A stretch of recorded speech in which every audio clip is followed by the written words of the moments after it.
इनके यहाँ इस बात पे बड़ा क्रिटिसिज्म होता है जब ये कहा जाए ना कि this is a side effect of playing IPL on the highway, तो कहते हैं कि 10-15 साल से वो तो चल रही है, ये अब क्यों हुआ? पहले आपके पास विराट कोहली और रोहित शर्मा जैसे प्लेयर्स थे जो फौरन दूसरी कंडीशन में जाके अडेप्ट करते थे। अब आपके वन डायमेंशनल प्लेयर आ रहे हैं, उस बच्चे को भी आपने उसका भी कॉन्फिडेंस खराब किया, और संजू सैमसन जो एक आपका सेटल प्लेयर था उसका भी कॉन्फिडेंस खराब किया। आउटसाइड नॉइज इतनी होती है जब वो आयरलैंड में नहीं खिला रहे थे, शोर मचा के भाई वेब ऑफ को क्यों नहीं खिला रहा है, वेब ऑफ को क्यों नहीं खिला रहा है। जैसे ही उन्होंने खिलाया 3 मैच उसने खेले, वो नहीं बना सका, 15 से आगे नहीं बढ़ा, फिर शोर हुआ कि यार इसको आपने जल्दी खिला दिया।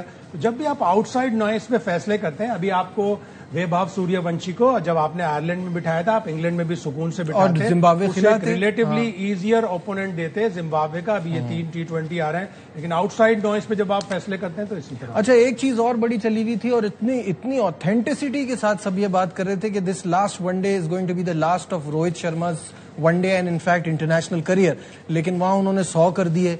तो ये जो इन चीजों की वजह से माहौल खराब नहीं हो रहा? माहौल तो खराब होगा, जाहिर है।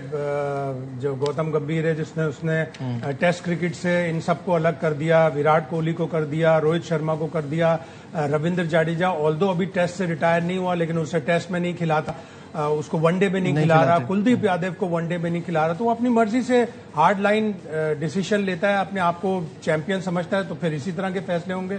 जिस रिपोर्टर ने ये खबर दी थी मैं उसे अच्छी तरह जानता हूं, देवेंद्र पांडे, इंडियन एक्सप्रेस का, 100% उसकी खबर सही थी। क्योंकि वो उन्होंने ये खबर दी ताकि टेम्परेचर नोट किया जाए कि टेम्परेचर कैसा आ रहा है। जब इसके ऊपर बैकलैश आया, रोहित शर्मा ने 100 भी कर दिया, तो बीसीसीआई के सेक्रेटरी को जो बिल्कुल पावरलेस हैं, जिनके पास कोई पावर नहीं होती, उन्होंने आके कहना पड़ा कि जी नहीं, ये बिल्कुल खबर गलत है और ये सही नहीं है। लेकिन मैं साथ ही साथ अश्विन को भी सुन रहा था, ये कह देना कि विराट कोहली और रोहित शर्मा को इम्पॉसिबल है टीम से निकालना, ये चीज गलत है। अगर 2-3 सीरीज, अभी उनकी बहुत सारी सीरीज है, अगर उनकी 2-3 सीरीज खराब गई तो फिर यही क्रिटिक, यही फॉर्मर क्रिकेटर्स कहेंगे नहीं यार आप यशस्वी जायसवाल को क्यों बाहर बिठा रखा है, उसका तो 6 वनडे में बड़ा अच्छा रिकॉर्ड है। ये कहना कि इम्पॉसिबल है उन्हें हटाना, ये गलत। लेकिन रोटेट करो स्ट्राइक, अगर आपसे चौका नहीं लग रहा है, छक्का नहीं लग रहा है, इसका मतलब है कि T20 क्रिकेट या बैटिंग खत्म नहीं हो गई। आप स्ट्राइक रोटेट करने के लिए एंगल बैट से खेलकर सिंगल डबल पे जाते हैं, और सिंगल डबल से आप देखेंगे इंग्लैंड ने कितनी इस सीरीज में सिंगल डबल से मैचेस जीते हैं। वो क्वालिटी आएगी, फिर स्किल सेट इंप्रूव होगा।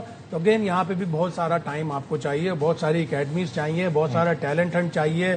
पाकिस्तान क्रिकेट बोर्ड जिस तरह स्कूल क्रिकेट शुरू किए बच्चों के लिए, इसी तरह अगर लड़कियों के लिए भी सिलेक्टेड स्कूल्स, जाहिर है कि कंजर्वेटिव सोसाइटी है हमारे यहाँ, तो बच्चियों को भी स्कूल में इतना मौका नहीं मिलता, कमर्शियलाइज्ड स्कूल हैं, प्लेइंग फील्ड्स नहीं है। तो अगर क्रिकेट बोर्ड लड़कियों के भी स्कूल क्रिकेट का करवाएगा तो भी इंप्रूवमेंट आएगी।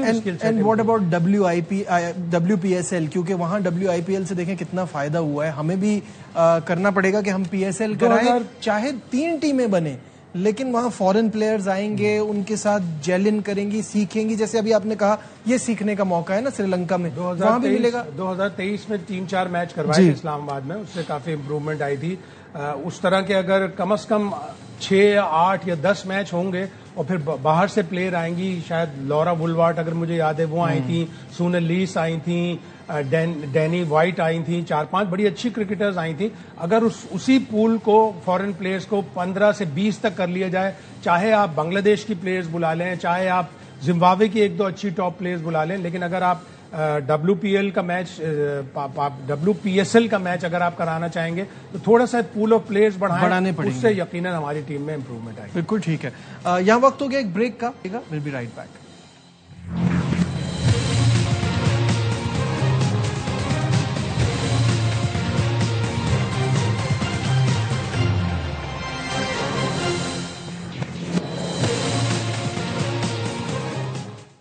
Glad to have you back once again to Sports Room। Cricket की बात हो गई, अब फुटबॉल की बात करते हैं। रिसेंटली आपको पता है वर्ल्ड कप खत्म हुआ है और वर्ल्ड चैंपियन स्पेन जब वतन वापस पहुंचे तो इनका शानदार इस्तकबाल किया गया। अर्जेंटीना जो रनर अप रही, उनको भी जबरदस्त वेलकम मिला अपने मुल्क में।